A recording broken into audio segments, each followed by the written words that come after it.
Former Director General of Voice of Nigeria, VON, Mr. Osita Okechukwu, has asked leaders of the People's Democratic Party, the PDP, to count themselves very lucky for having not been probed by successive All Progressives Congress APC administrations. Okechukwu, a chieftain of the APC, was reacting to PDP's quit notice to the APC after an opposition party won the just concluded Ghana's presidential election.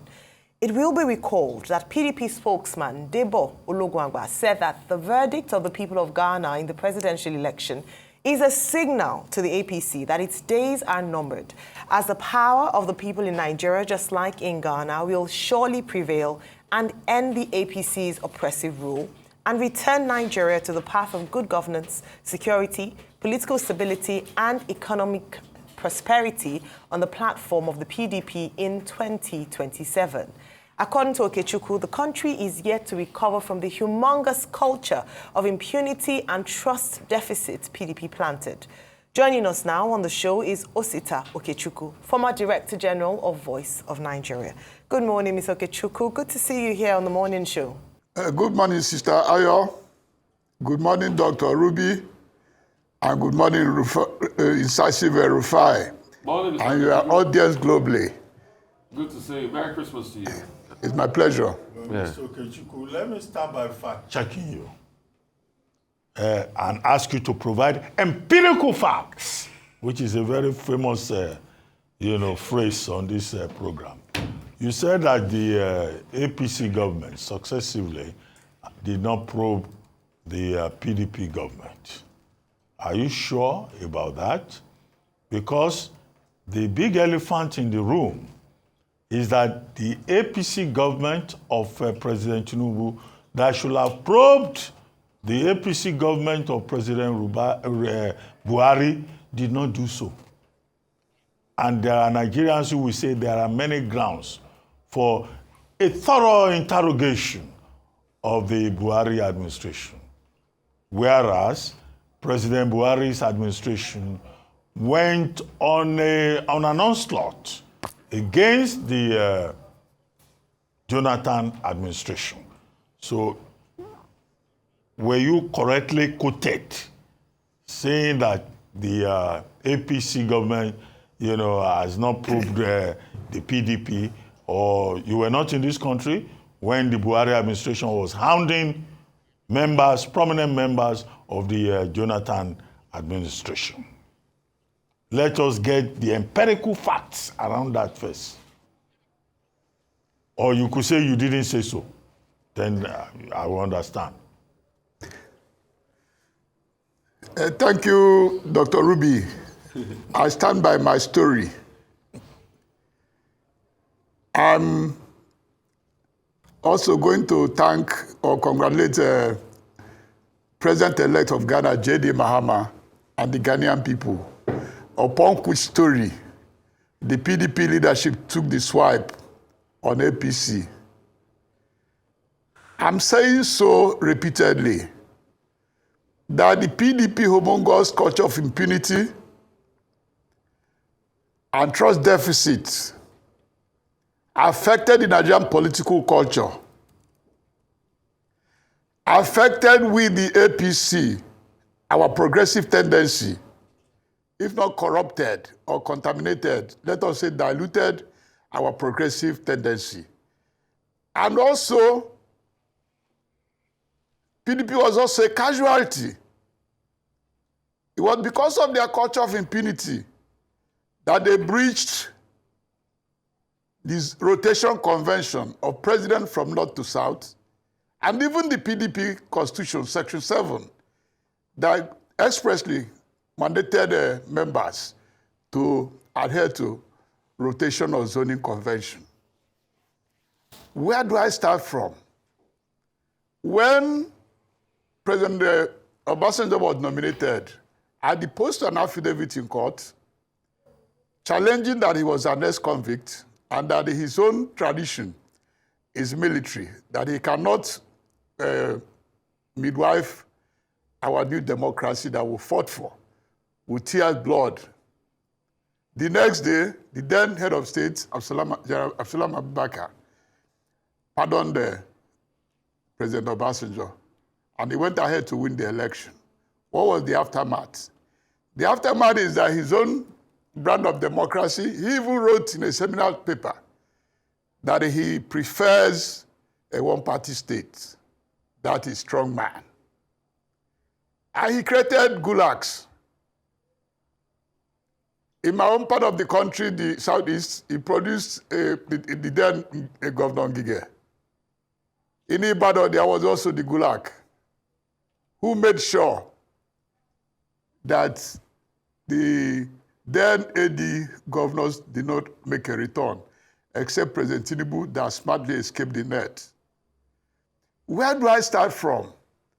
Do I talk of the fact that the World Bank handbook noted precisely that we are saying for efficiency, for safety of resources that could be plowed to social and fiscal infrastructure, that those state-owned enterprises of every country that is not performing due to the corruption or the lukewarm attitude of the bureaucracy should be privatized.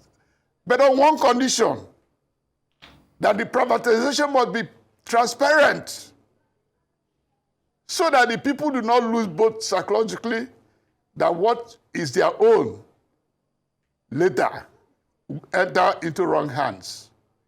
It happened to our electricity value chain. It happened to even Mambila that could have today be producing over 3,000 megawatts of electricity out to our 4-5 megawatts. It happened to Aluminium Smelter in Ajokuta, just to mention a few. Or do we talk of the repeatedly, in 2003, I was one of the agents of President Buhari's candidature for his first outing. And we knew how it was manipulated. Yes, Buhari could have lost on question of spread, but he got majority votes. But there was no, the laws were not obeyed. While we were crying in the tribunal, in 2007, the worst happened, where my senior brother, Professor Iwu, just did his own makosa. I'm saying that when the political culture is contaminated or diluted, it takes a lot of headache, a lot of efforts to reverse. Yes, there were skirmish of probes, the Dasuki probe, I agree with you, but that was not the main thing. It wasn't, for God's sake. In the course of these 25 years, there were periods when Nigeria was selling more than $100 per barrel of our petroleum products. All right, okay. Dr. Ruby, yes, you were in the Jonathan administration when the issue of the Greenfield refinery was brokered with the Chinese. What happened? I called it neglect because I wanted to be civil.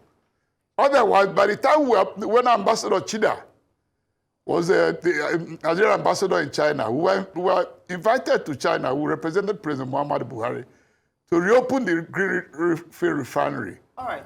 $23 billion. Okay, Mr. Okechukwu. And the Chinese were ready to bankroll it. Mr. Okechukwu. But they said, they refused. My sister, hold on. All right. Hold on. We have very limited time, so we can wrap up your thoughts, yeah. Yes. Let me drop for you.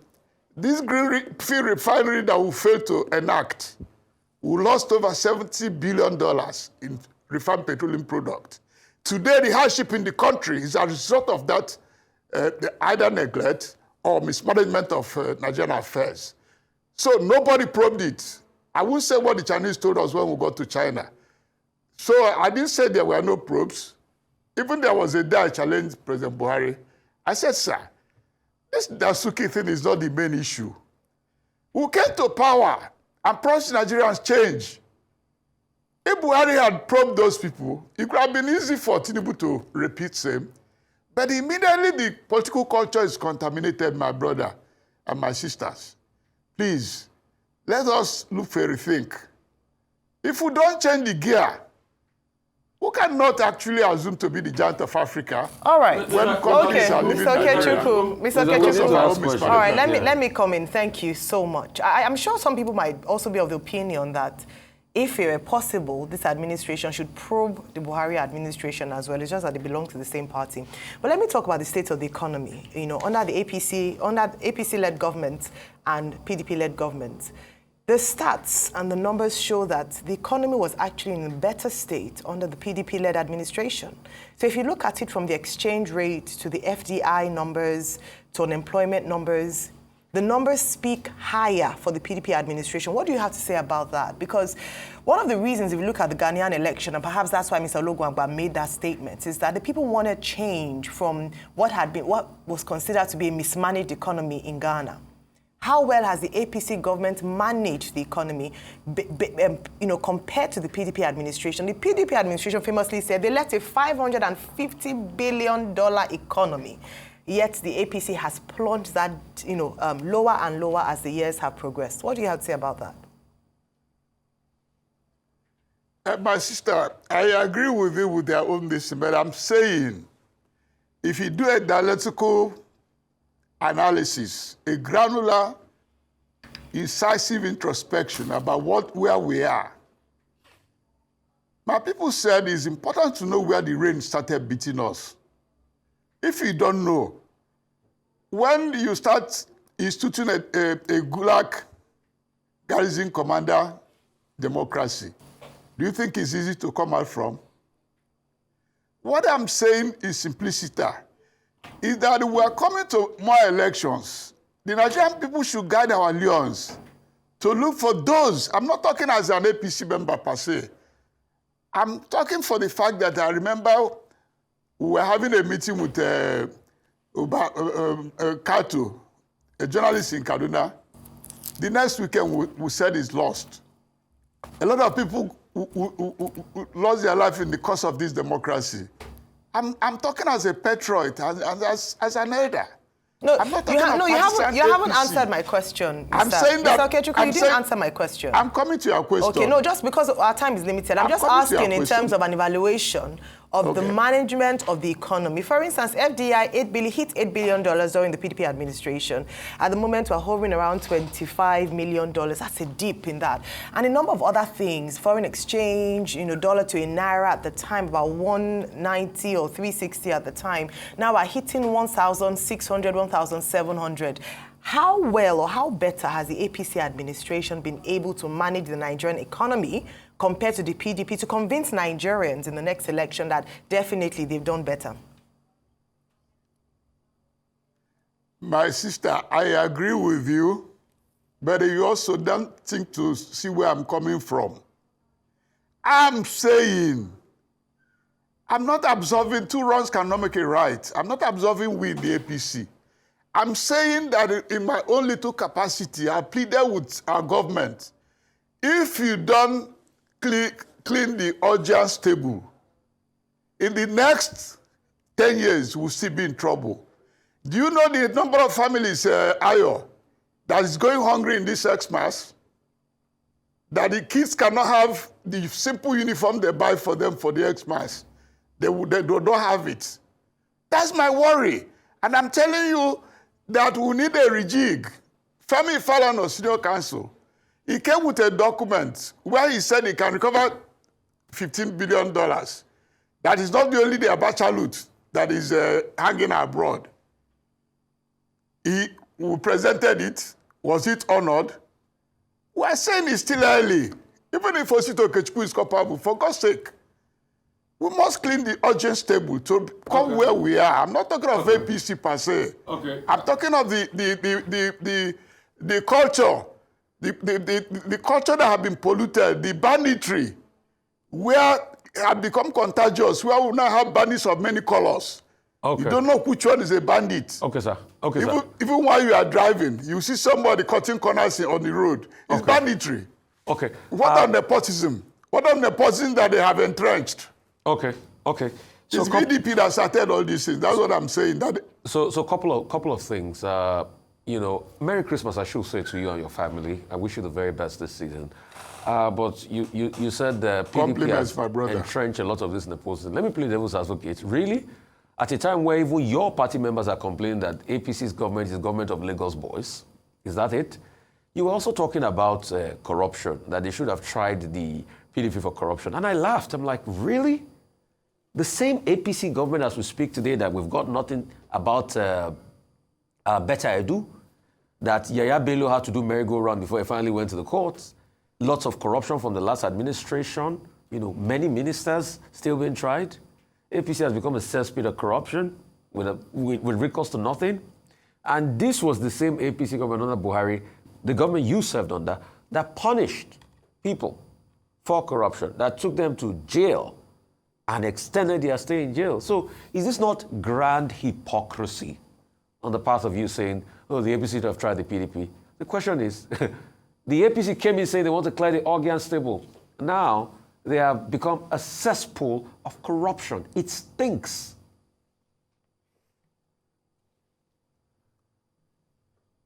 Rufai, could I ask you a question? Please do. Are you happy today that the Nigerian electorate cannot decipher the difference between APC or PDP, in spite of the progressive agenda we came to change with? Are you not worried? No, they can actually... In my Southeast region, yes, the leadership of the APC today in my Southeast region are PDP product. Look at what is going on there. They corrupted the system there as well. So it's contagious. I'm not defending APC. I'm not defending APC. Get me right. I'm not absolving APC that we are correct. We are wrong. Damn wrong. I'm not saying that. I'm saying look at the crisis. More families who go into poverty in Nigeria. Is it the best thing? But it's caused by your APC government. The APC government you supported. Saying. President Tinubu did two things that destroyed this economy even further. Well, subsidies, destroyed the economy. It started by your... So it's your APC government that will make people go to bed hungry. It's your APC government that will make people suffer. Do you know that those... Criticize President Tinubu. Tell him he's wrong for doing all those things he's done. So it's not about... The PDP is not in government. They've not been in government for 8 years. It is your problem in the APC. Have you asked yourself why the DISCO, distribution electricity companies, why most of them have lost their rights and who are managing it? The banks. And this is a banking system that charges not less than 20-30% for interest rates. Where is it done in the world? We need an overhaul, my brother. That's what I'm saying. I agree with you in what you are saying, but we need an overhaul. So are you saying APC has been bad for Nigeria? I said we got contaminated by the PDP. Has APC been bad for Nigeria? So PDP had moral high ground. PDP had no moral high ground to talk to the Nigerian people. So APC contaminated PDP and PDP has now become a disease to Nigeria? Is that what you're saying? I'm not absorbing APC. I'm worried. Okay, I'm worried about the state of affairs. Mr. Okechukwu, what triggered this conversation was a statement by Mr. Adebo Ologunagba about the just concluded elections in Ghana. Now, some people have said, look, it seems Nigeria can learn some lessons from what transpired in Ghana. Okay? Do you share that view, that there are lessons we can learn from Ghana? And if you agree, what are those lessons in your view? So that we go beyond domestic politics. Number one. Let's go to the root cause of this. There's a lot to learn from Ghana. Tell us. Outside their transparent, free and fair election, there is also the attitude of Ghanaians. They have moved away from banditry in their mind. I mean the word bandits by trying to take unfair advantage, undue advantage over everything we are doing. That had infected our psyche. Even those who claim to be ethnic champions, when they became president, what happened to their region? That's my worry. I agree with you, but I'm saying the Nigerian electorate should get prepared for us to do a major overhaul. If we don't do that, then I'm sorry. All right. Okay. So that's all the lessons that you can see. Attitude, is important. If you tell a Ghanaian, are you Shanti, he'll get angry. If you tell him, are you Fante, he'll get angry. You tell him, I'm Ghanaian, the Black Star. Have we come to that? Why are we not coming to that? I told you one of the aspects of corruption that have been instituted from PDP days to now is increasing. It's nepotism. When you don't choose the best in the country, you want an appointment, you can't choose the best in the country, and you know them. There's no ethnic group in the country that do not have experts. Okechukwu, are you saying the PDP established nepotism in this country? This nepotism crisis has been there since the First Republic. I mean, the PDP didn't exist in the First Republic. Please, just know that you are talking to people who have been around too. You are not talking to. How can you just say PDP established nepotism? Are you happy that in the 25 years that we've gone, that we realize the objective of democracy? All right. I don't understand what you're saying. Oh, Mr. Okechukwu. Maybe we need an interpreter to explain some of these claims to me. Okay, Mr. Okechukwu, I hear you. In fact, what you're saying is that you're not here to defend the APC. You are, as many Nigerians, are aggrieved at the state of the nation currently, right? Because that's what I hear you saying. You're not here in defense as well of the APC. So if you were to, as an APC chieftain, you were to at least make your voice heard to the president, and what some of the things, some of the changes that should be effected, what would you say as a patriotic Nigerian now? Not, being apolitical, it's not about the party, it's just about giving a better life for Nigerians. What would you say? I will start from these simpler methods, which I've said here or in some other fora as well. I said, a barrel of oil that sells for $70 contains not only PMS when it's being refined. There are other derivatives, diesel and others. Reduce the price of the pump price so that the food crisis in the country, that the people will breed. It's a simple matter to be done. Even if the federal government loses money, the families, under the neoliberal policy, my sister, they told you that you must leave the people money in their hands. They know how best to use their money more than the state. You are still borrowing, and you are overtaxing people. How do we grow? How do we breed? If I'm President Tinubu, I will go ahead to borrow from the international community and leave my people to have a space. I know what I will borrow for. If I use $15 billion to revitalize the electricity chain and cancel all those discos, because they are no more in their hands, it's now in the banks, who are just colleagues of the same less than 1% of Nigeria who are holding us on the ground. You remove them and return electricity, every family with a small tariff will be able to pay up in the next 20 years, whatever amount you borrowed. Are we talking of rails? There are critical infrastructure you tell the world that you borrow. When President Obasanjo then did a very patriotic one to negotiate their relief, we of the CMPP, led by late Barabe Musa, went to him, and we told him, sir, that $12 billion you want to give to Igbo, we met the then MD of Siemens, one Manfred Ibart. He told us that Siemens can revolutionize the electricity in the country, that all we need is to tell the international community that the Siemens will guarantee us the $12 billion, and we use it to revitalize the electricity, that in the next 10 years, we'll be able to knock off the debt. There are a lot of things to be done. The country wants to help Nigeria. They're not happy that Nigeria is failing. I was with a diplomat the other day. He told me, Osita, why do people want the country to fail? There are money hanging around. They just know that the intendment and the usage, if they know it is transparent, they go with you. But if you start playing hanky-panky, they won't go with you. Okay, so in all of this, You're talking about playing hanky-panky. You're talking in very veiled terms, but obviously you're pointing to this government.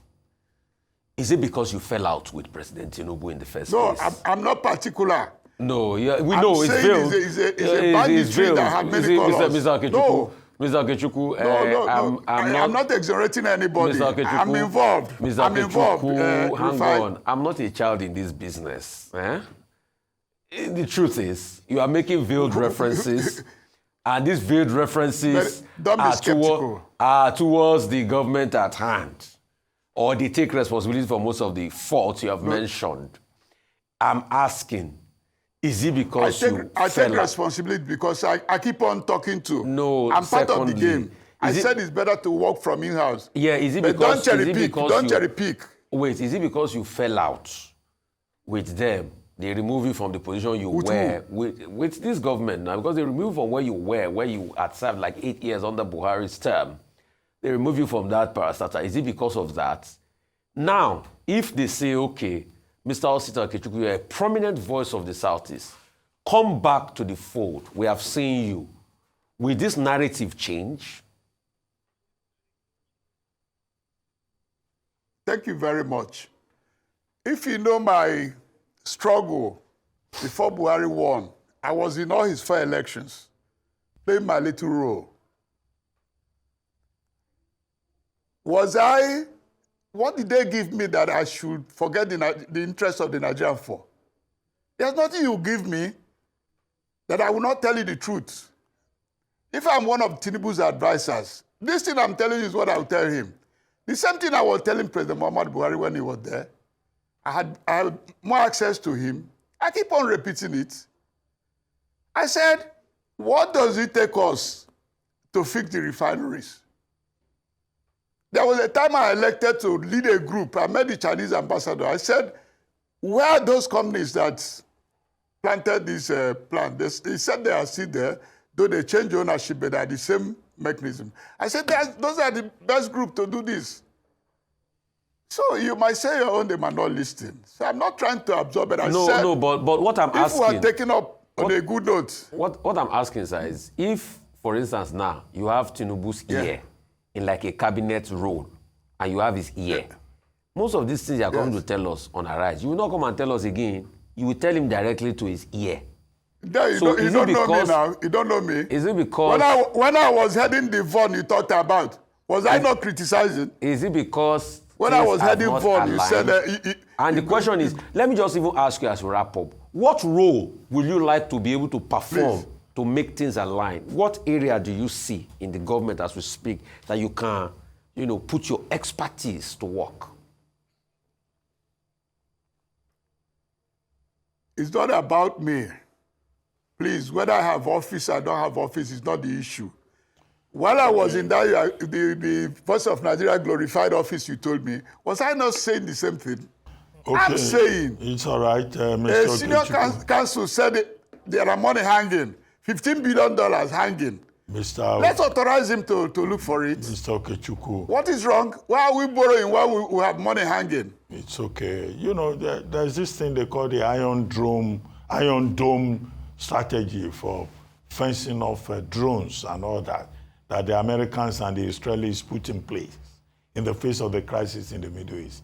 And President Tinubu has an Iron Dome communication strategy. Maybe someday, you'll get into that Iron Dome framework too, and you can speak from inside again to defend the administration. I think that's what Rufai was alluding to. You can't be more correct. And I hope you will not say no. If that opportunity comes, you can speak for President Tinubu.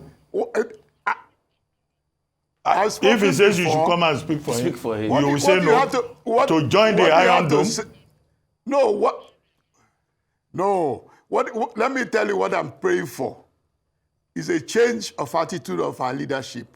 I'm not particular about President Tinubu or anybody. But you can facilitate the change from within. In primary physics. You can facilitate the change from within his cabinet. I'm within. That's why I'm not outside. I'm not outside for God's sake. Okay. It's just that you don't have a title. I'm still within. Oh, okay. No, I don't need to. Okay. what I'm praying for is a change of attitude. It's not about Tinubu or who. No. Another big title will concretize things, will give legitimacy. You know. No, you don't know me then. You don't know me. Okay, thank you very much. I'm worried about the country. Thank you very much, I'm not talking Mr. about my family. I'm talking about a brother. Okay. Thank you very much, Mr. Okechukwu.